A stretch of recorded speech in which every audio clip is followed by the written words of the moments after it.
Kasih karunia dan damai sejahtera Allah Bapa kita dan anaknya Tuhan Yesus Kristus menyertai saudara.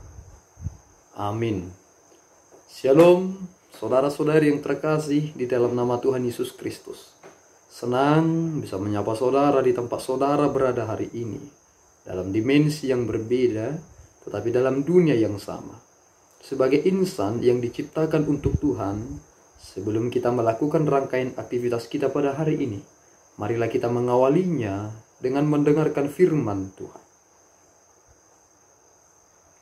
Firman Tuhan untuk kita pada hari ini tertulis dalam 1 Petrus pasal yang ke-4 ayatnya yang ke-10.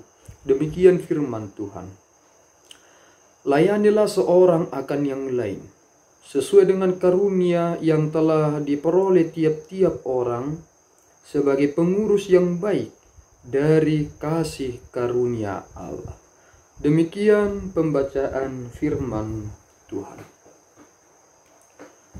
Saudara-saudari yang terkasih di dalam nama Tuhan Yesus Kristus, judul perikop kita pada hari ini adalah hidup orang Kristen.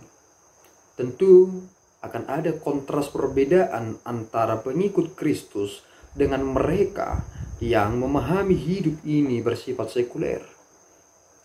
Ada patron yang jelas yang disampaikan oleh Paulus kepada jemaat-jemaat yang ia harus layani lewat suratnya. Ada patron yang dijelaskan oleh Rasul Kristus, secara khusus Petrus menjadi patron bagi Kristen mula-mula tentang pengenalan yang baik tentang dia, sehingga kehidupan untuk menderita demi kemuliaan Allah di dalam Kristus menjadi tanggung jawab bersama. Sehingga tidak ada orang yang memiliki pikiran, jika aku sudah mengikut Kristus, maka otomatis kehidupanku akan menjadi nikmat. Tidak ada persoalan, maka penyakit akan jauh, persoalan keluarga akan jauh, dan lain sebagainya. Tetapi malahan ketika kita mengikut Kristus, karena kita adalah orang yang kini berjalan dalam titik terang, dan kebenaran itu menjadi prinsip hidup kita, tentu karena dunia ini menawarkan kehidupan yang tidak adil, tidak menekankan tentang kebenaran, sehingga jika anak-anak Tuhan yang hidup dalam kebenaran itu bertindak dalam tingkah laku dan jalannya, tentu akan menghadapi singgungan-singgungan, akan menghadapi persoalan-persoalan, dan harus melahirkan sebuah pertanggungjawaban yang sangat berkualitas. Rasul Petrus mengingatkan kita lewat renungan harian pada hari ini, layanilah seorang akan yang lain, sesuai dengan karunia yang telah diperoleh tiap-tiap orang sebagai pengurus yang baik dari kasih karunia Allah.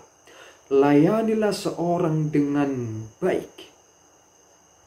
Mengapa prinsip melayani menjadi prinsip dalam bekerja? Kita sering lupa, meskipun pekerjaan itu disebut sebagai profesi, tetapi ternyata di balik kata profesi, kita juga harus menekankan kata prophet di sana. Itu mengapa Rasul Petrus menekankan pada ayat yang ke-11, jika ada orang yang berbicara, baiklah ia berbicara sebagai orang yang menyampaikan firman Allah. Apa dan bagaimana seseorang menyampaikan firman Allah? Jika seseorang memberitakan firman Allah, tentu prinsipnya adalah sesuai dengan Alkitab, sesuai dengan firman yang tertulis dalam Alkitab, dan tidak ditambah-tambah. Kebanyakan kita semakin memprovokasi keadaan, membuat keruh keadaan, karena kita menambah-nambah sesuatu yang tidak genting menjadi sesuatu yang sangat luar biasa. Bayangkan jika persoalan itu bukan persoalan yang serius, tetapi kita bumbu-bumbui dengan kata-kata yang membuat orang merasa benci dengan keadaan tersebut. Bukankah kita menjadi orang yang patut disalahkan dengan situasi itu? Tetapi nyatanya yang keluar dari mulut kita adalah kata-kata yang lebih mementingkan diri sendiri, bukan untuk kepentingan banyak orang. Akibatnya gosip, perkataan yang tidak baik, fitnah, dan lain sebagainya sering terucap bahkan dari mulut orang-orang Kristen. Saudaraku, bekerjalah dan memahami segala sesuatunya itu dalam konsep pelayanan. Pelayanan itu adalah bagian dari pekerjaan. Jika saudara hanya bekerja untuk gaji, bagaimana saudara akan melayani dengan baik? Tetapi jika kita bekerja sebagai bukti kita melayani, maka tentu yang terutama adalah ketika kita mengasihi Kristus, maka segala sesuatunya akan terukur dan lebih jelas. Karena itulah prinsip dalam melayani. Ingatlah bagaimana Yesus mempertanyakan itu 3 kali kepada Petrus. Apakah engkau mengasihi aku? Dan kini Petrus menjelaskan itu secara detail kepada kita. Untuk bisa melakukan pekerjaan yang baik, prinsip utama adalah kasihilah Allah terlebih dahulu. Jangan kasihi berkat atau gaji yang ditawarkan kepada saudara. Tuhan memberkati saudara, karunia itu ada pada diri saudara.